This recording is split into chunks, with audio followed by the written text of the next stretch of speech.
Après une rupture, avez-vous déjà souhaité plus que tout que l'autre personne regrette sa décision et veuille tout reprendre?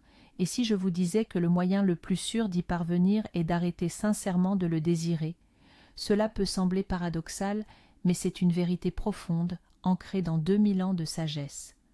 Aujourd'hui, nous ne parlerons pas de basse manipulation, ni de stratagèmes psychologiques douteux.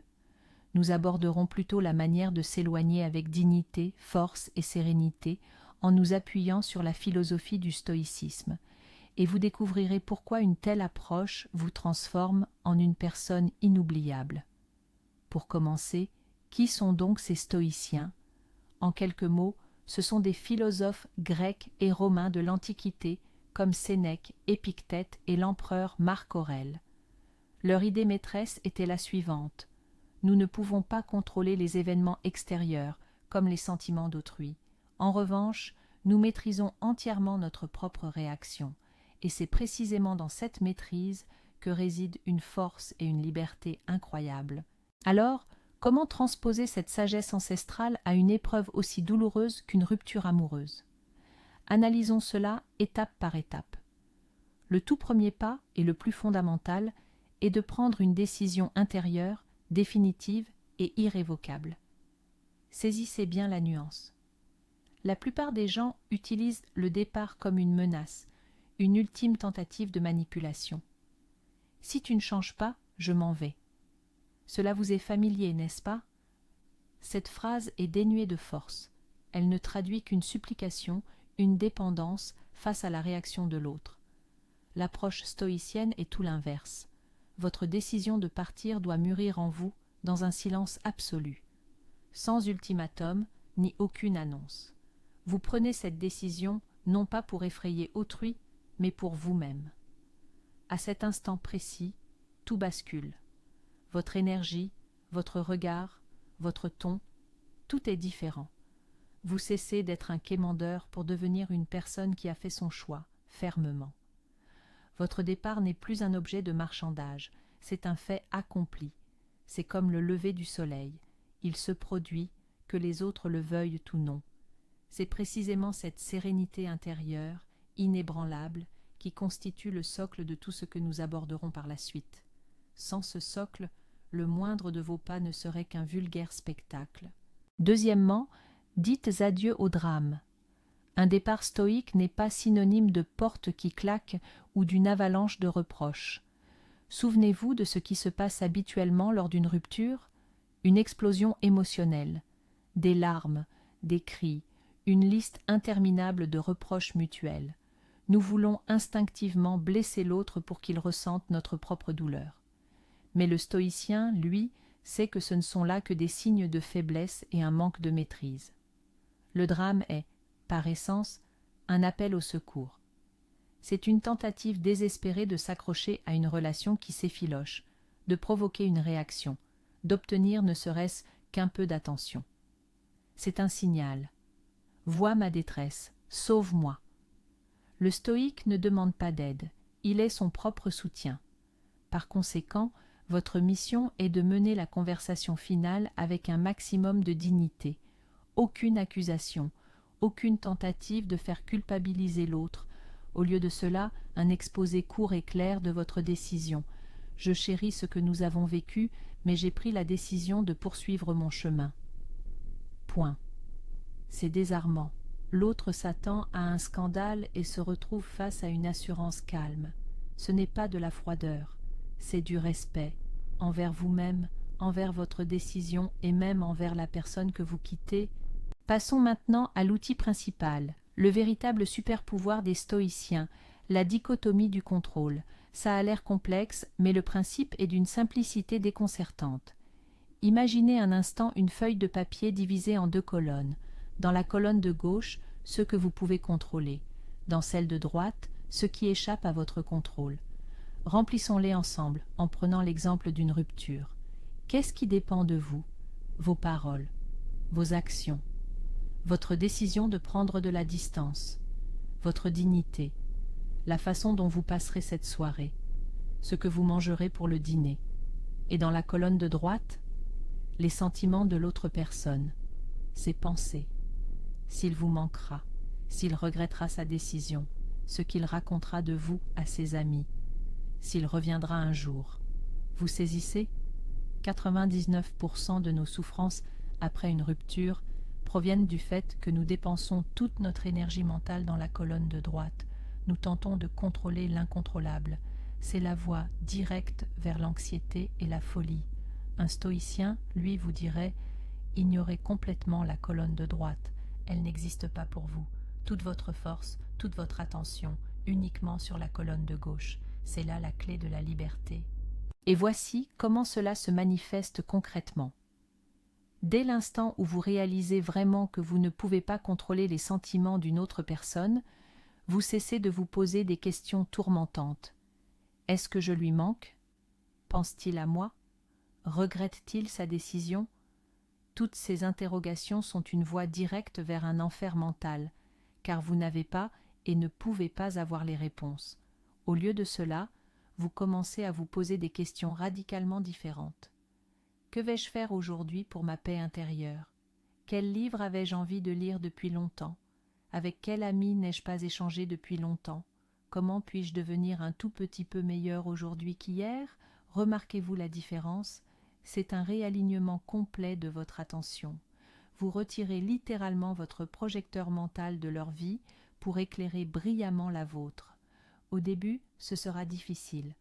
Votre esprit, par habitude, essaiera de jeter un œil par la fenêtre d'autrui. Mais chaque fois que vous vous surprenez à le faire, vous vous dites, doucement mais fermement, « Stop !» et vous ramenez votre attention. C'est cela, la véritable pratique du stoïcisme. Et c'est précisément à ce moment que vous commencez à rayonner, non pas le besoin, mais une calme autosuffisance. Dès cet instant, le silence devient votre meilleur ami. Mais attention, il ne s'agit pas du genre de silence auquel vous êtes probablement habitué. Ce n'est pas une bouderie passivo-agressive destinée à faire souffrir l'autre et à le laisser deviner ce qu'il a pu faire de mal. Ce n'est pas une punition. Le silence stoïcien, c'est tout autre chose. C'est un acte d'auto-préservation et de respect de soi. Imaginez que vous établissez autour de vous une zone de protection invisible. Le but de ce silence n'est pas de punir l'autre, mais de vous guérir vous-même. Vous rangez votre téléphone, vous vous déconnectez des réseaux sociaux, vous cessez d'attendre des messages, non pas pour que l'on remarque votre absence, mais pour qu'enfin vous puissiez remarquer votre propre présence, afin d'écouter vos propres pensées et non l'écho des mots d'autrui. Dans ce silence, vous cessez d'être une moitié de quelque chose et vous entamez le processus pour retrouver votre pleine intégrité. Et c'est précisément ce détachement sincère, non feint, qui produit l'effet le plus puissant. Lorsque l'autre ne reçoit de vous aucun apport émotionnel, ni colère, ni mélancolie, il se retrouve seul face à ses propres pensées. Votre absence devient un miroir, et ce qu'il y verra, cela ne vous regarde plus. Vient ensuite un outil puissant, le amor fati, qui se traduit du latin par l'amour de son destin. Il s'agit sans doute de l'une des idées les plus complexes, mais aussi des plus libératrices du stoïcisme. Les stoïciens croyaient que tout ce qui arrive ne se produit pas par hasard, mais fait partie d'un ordre universel et harmonieux. Votre tâche n'est pas simplement d'accepter ce qui s'est passé, ni de serrer les dents et de le subir, mais d'aimer sincèrement cet événement.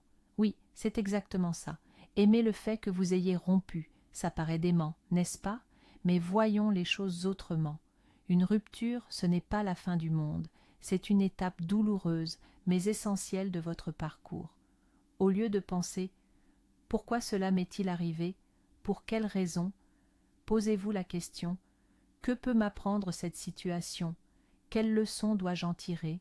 Quelle nouvelle opportunité cela m'ouvre-t-il » L'amor fati, c'est quand vous regardez les ruines de votre relation et que vous dites « Merci, c'était nécessaire à ma croissance. Maintenant, je peux bâtir sur ces fondations quelque chose de nouveau et de bien plus solide. » C'est un rejet total du rôle de victime. Vous n'êtes pas celui ou celle qui subit les événements. Vous êtes celui ou celle qui utilise ce qui s'est passé pour en faire une force.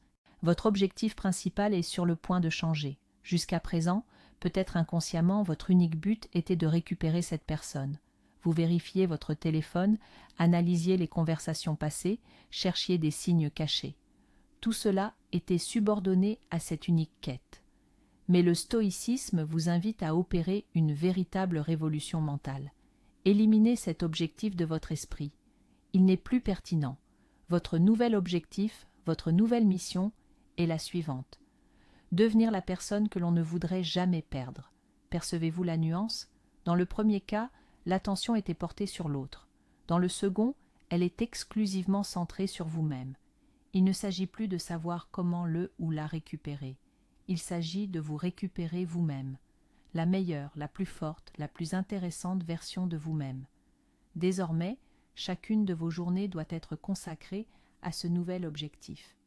Ne vous demandez plus que faire pour qu'il ou elle m'écrive, mais plutôt que puis-je faire pour devenir aujourd'hui une personne plus disciplinée, plus intelligente, plus saine et plus intéressante? Cela change absolument tout. Vous cessez d'attendre et commencez à agir. Vous passez d'une position passive et souffrante à une position active et créatrice. Et c'est précisément cette énergie créatrice qui est le véritable aimant qui attire les gens. Pour cela, apprenez à prendre du recul sur la situation. Les stoïciens appelaient cela le regard d'en haut. Imaginez que vous vous détachez du sol et que vous montez très, très haut, si haut que vous apercevez votre ville, votre pays, la planète tout entière. De cette hauteur, votre drame personnel, aussi immense qu'il puisse paraître en ce moment, ne semble être qu'un point minuscule dans le vaste océan des histoires humaines. Des milliards de personnes avant vous ont aimé et se sont séparées. Des milliards le feront encore après vous. Cette technique aide à désamorcer la charge émotionnelle excessive de la situation. Vous cessez de percevoir votre rupture comme une tragédie universelle unique. Vous la voyez comme une expérience de vie ordinaire, bien que douloureuse. Cela ne dévalorise pas vos sentiments. Au contraire, cela les replace dans leur juste contexte. Vous n'êtes pas la victime d'une injustice unique. Vous êtes le personnage principal de votre propre histoire. Et dans toute bonne histoire, le héros doit traverser des épreuves pour devenir plus fort. Votre rupture n'est pas la fin, ce n'est qu'un chapitre, et il ne tient qu'à vous de décider ce qui sera écrit dans le chapitre suivant. Prenons l'activité physique comme une métaphore. Il est si facile, après une rupture, de sombrer dans l'apathie, de s'enfermer chez soi et de s'apitoyer sur son sort. Mais le stoïcien sait que le corps et l'esprit sont indissociables. En renforçant l'un, vous renforcez inévitablement l'autre. Cependant, il y a une nuance cruciale. Nul besoin de se précipiter à la salle de sport pour prendre une photo-vengeance et la publier sur les réseaux sociaux. Ce ne serait là qu'une énième manipulation, une tentative de provoquer une réaction. Au lieu de cela, engagez-vous physiquement pour le processus en soi, par pure discipline. Lorsque vous vous forcez à aller courir, même si l'envie vous manque cruellement, vous ne faites pas que travailler vos muscles, vous forgez aussi votre volonté. Chaque kilomètre parcouru, chaque série à la salle de sport est une petite victoire sur votre faiblesse. Vous vous prouvez concrètement, je suis capable de dépasser l'inconfort. Je peux me fixer des objectifs et les atteindre. Cette confiance, forgée par l'effort physique, se répercute automatiquement sur d'autres domaines de votre vie. Vous devenez une personne qui ne recule pas devant les difficultés. Et cette force intérieure se perçoit par les autres bien plus que n'importe quel muscle exhibé sur une photo. Agissez de même avec votre esprit. Après une rupture, votre esprit est comme une pièce où la même mélodie triste tourne en boucle, l'analyse sans fin du passé, le ressassement des dialogues, les regrets. Pour faire taire ce vacarme intérieur, vous devez offrir à votre esprit un nouveau défi, une tâche stimulante. De la nouvelle matière à réflexion. Plongez-vous dans l'étude de ce que vous avez longtemps remis à plus tard. Vous avez toujours rêvé d'apprendre l'italien? Achetez une méthode dès aujourd'hui. Vous rêviez de plonger dans l'histoire de la Rome antique? Trouvez un documentaire ou un podcast. Vous vouliez apprendre à jouer de la guitare? Suivez des tutoriels sur YouTube. Peu importe le sujet, L'essentiel est que ce soit un défi complexe et captivant. Quand votre cerveau est occupé à résoudre une nouvelle énigme, il n'a tout simplement plus de ressources pour se noyer dans des souffrances inutiles. Vous remplacez littéralement les anciennes connexions neuronales douloureuses par de nouvelles, positives et productives. Vous ne faites pas que vous distraire. Vous construisez activement une nouvelle personnalité, plus riche, plus intéressante et plus complexe. Et vous devenez la personne avec qui l'on a envie de parler, non plus du passé, mais de l'avenir. Ne vous enfermez pas sur vous-même. Après une rupture, la tentation est grande de se murer chez soi, de s'isoler du monde et de ressasser sa douleur à l'infini. Cela peut paraître sécurisant. Pourtant, le stoïcisme nous rappelle que l'être humain est un animal social. L'isolement ne fait qu'aggraver la souffrance et réduit votre monde à la taille d'une seule et unique préoccupation. Votre mission est donc de faire exactement le contraire. Renouez avec d'anciennes amitiés, reprenez contact avec cet ami que vous n'avez pas appelé depuis 6 mois. Envoyez un message à cet ami qui vous connaissait avant même cette relation. Attention, il ne s'agit pas de transformer vos amis en simples épaules pour pleurer et de vous plaindre des heures durant de votre ex-partenaire. Non. Votre objectif est de vous souvenir de qui vous étiez avant cette relation. Discuter d'autres sujets, rire de vieilles blagues, partager un hobby commun. Vous devez prouver concrètement à votre cerveau que votre vie est pleine de sens et de liens, même sans cette seule personne. Il ne s'agit pas juste de vous distraire. Vous reconstruisez activement votre univers social, un univers dont vous êtes le centre, et non un simple satellite gravitant autour de la vie de quelqu'un d'autre. Et bien sûr, une règle stoïcienne des temps modernes, pas d'espionnage numérique. À l'époque de la Rome antique, les stoïciens n'avaient ni Instagram ni Facebook, mais le principe fondamental reste le même. Chaque fois que vous consultez le profil d'un ex-partenaire, vous absorbez volontairement une dose de poison. Vous cherchez des réponses là où vous n'en trouverez aucune. Vous tentez, à travers les photos et les « j'aime », de décrypter ce qui se passe dans son esprit. C'est une illusion de contrôle, une voie directe vers l'autosabotage. Comprenez bien que vous ne voyez pas la réalité, mais une mise en scène soigneusement filtrée. Et chaque minute passée à cet espionnage numérique est une minute volée à votre propre vie, à votre processus de guérison. Agissez donc avec détermination. Désabonnez-vous. Masquez-les de votre fil d'actualité. Si nécessaire, bloquez-les. Ce n'est pas un acte de colère ou de ressentiment. C'est un acte d'hygiène numérique. C'est comme retirer de votre table un aliment auquel vous êtes allergique. Vous ne le faites pas pour punir cet aliment. Vous le faites pour protéger votre organisme. Votre paix intérieure est le bien le plus précieux que vous avez. Et vous avez le devoir de la protéger par tous les moyens disponibles. Mais que faire si c'est eux qui reprennent contact? Tôt ou tard, il est fort probable que cela arrive. Un message via une messagerie, un appel téléphonique, ou même une rencontre fortuite. Et c'est là que réside le véritable test de votre force intérieure. Tout le travail et les efforts que vous avez consacrés à votre développement personnel seront mis à l'épreuve à cet instant, car les vieilles habitudes et les émotions risquent de ressurgir et de prendre le dessus. Votre cœur battra plus vite et 1000 pensées se bousculeront dans votre esprit. Votre première réaction instinctive sera probablement excessivement émotionnelle, soit la joie et l'espoir, soit, à l'inverse, la colère et le ressentiment. Ou bien vous ressentirez l'envie immédiate de répondre, de justifier quelque chose, d'engager le dialogue. Le stoïcien, lui, fait une chose simple à ce moment-là. Il marque une pause. Il ne réagit pas instantanément.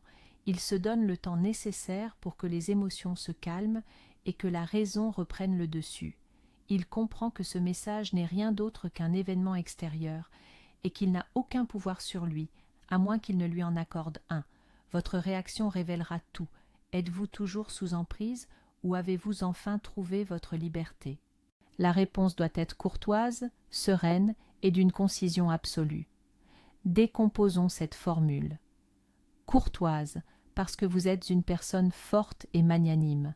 Vous ne vous abaissez pas aux insultes ou à l'agression passive. Vous êtes au-dessus de ça. Sereine, parce que vous maîtrisez vos émotions au lieu de les laisser vous contrôler. Votre réponse ne doit contenir ni la moindre trace de rancœur, ni l'ombre d'un enthousiasme, juste un ton égal et neutre, et le plus important, d'une concision absolue, pas de questions ouvertes, pas de sujet propice à la poursuite du dialogue. Si l'on vous écrit « Salut, comment ça va ?», la pire chose à faire serait de détailler comment vous souffrez ou, au contraire, à quel point tout va pour le mieux.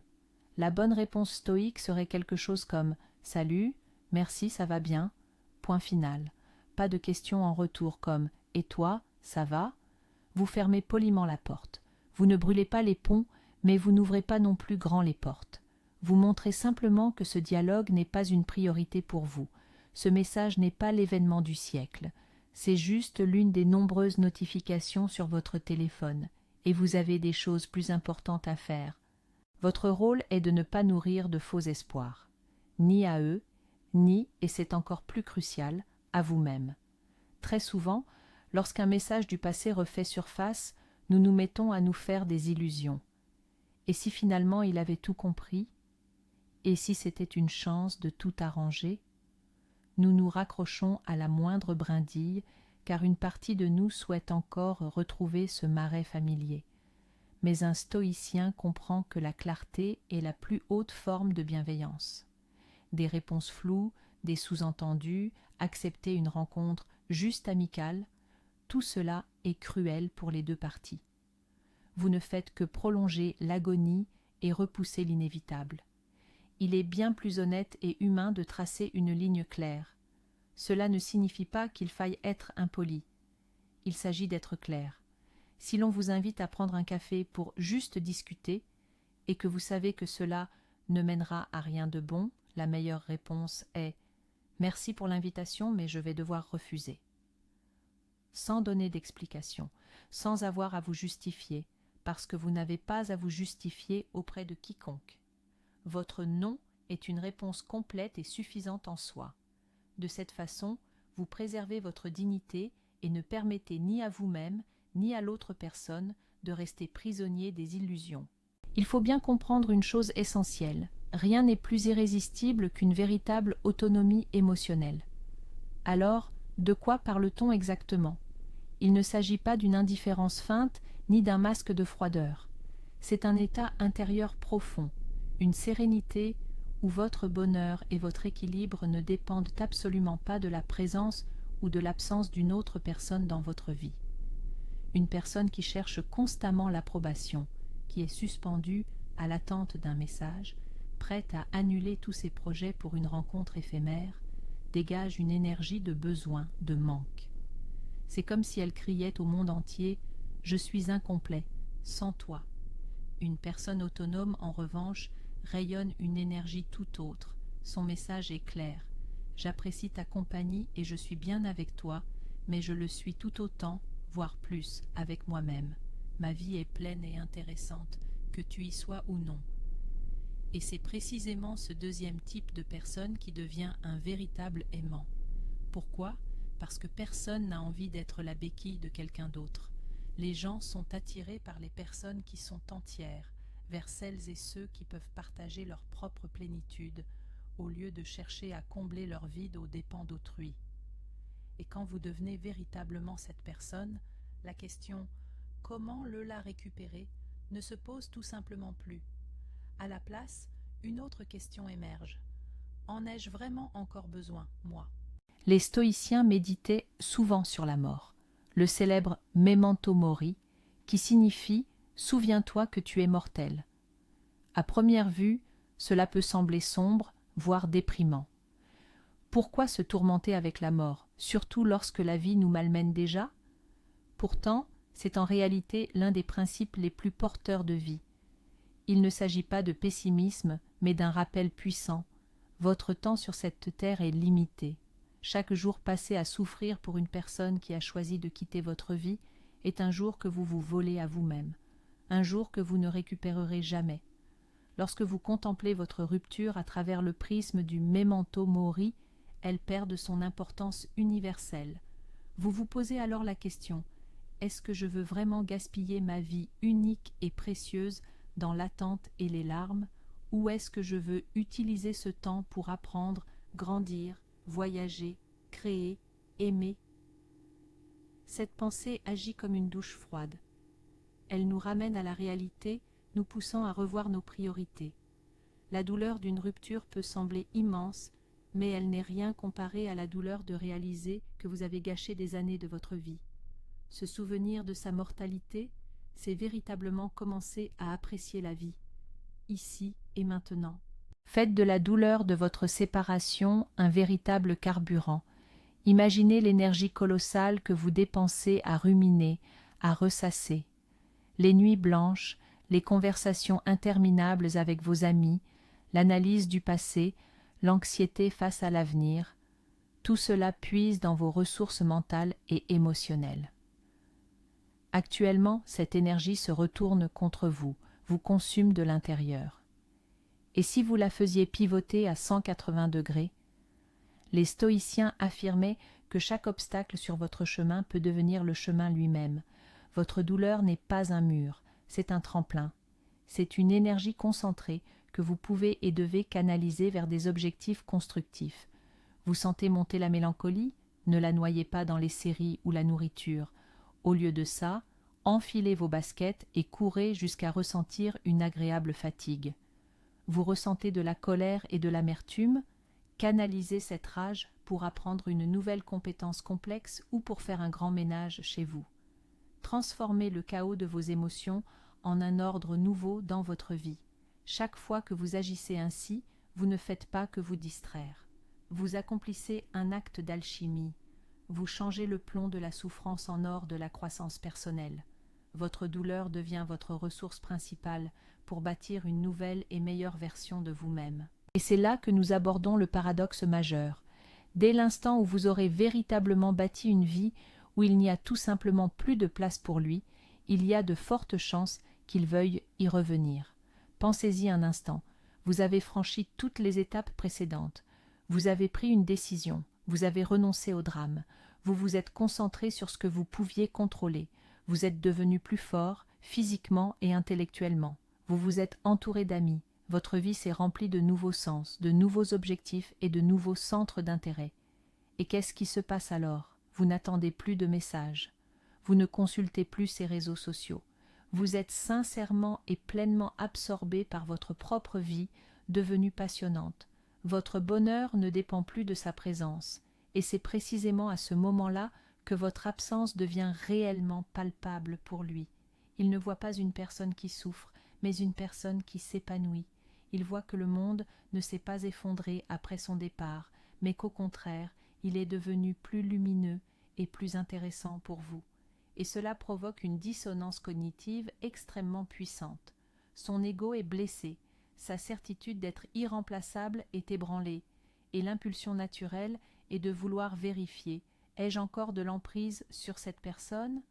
C'est presque inévitable. Et c'est précisément ici que tout devient fascinant.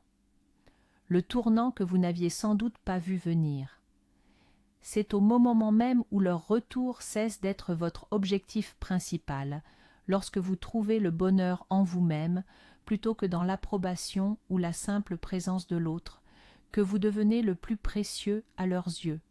Pourquoi? Parce que vous ne démontrez ni faiblesse ni besoin, mais plutôt de la force, de l'intégrité et une véritable autosuffisance. Vous prouvez que votre valeur ne dépend pas de leur présence ou de leur absence. Et cela, c'est incroyablement attirant. L'autre ne perçoit plus un partenaire abandonné et souffrant, mais une personne forte, en pleine évolution, qui a surmonté l'épreuve et en est ressortie grandie. Et c'est là que surgit cette pensée: quelle personne incroyable j'ai perdue. Mais à ce moment-là, cela pourrait bien ne plus avoir aucune importance pour vous.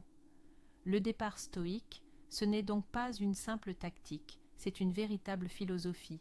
Ce n'est pas un départ pas de quelqu'un, mais une arrivée à soi-même. Et c'est là sa force principale. Vous ne jouez pas pour gagner. Vous sortez simplement du jeu, vainqueur par définition. Merci d'avoir regardé cette vidéo jusqu'à la fin. Si cette philosophie vous parle, n'hésitez pas à laisser un pouce bleu et à vous abonner à la chaîne pour ne rien manquer de nos prochaines vidéos sur la force de l'esprit. Et maintenant, une question pour vous. Selon vous, quel est l'aspect le plus difficile de cette approche stoïque face à une rupture? Partagez votre opinion dans les commentaires ci-dessous.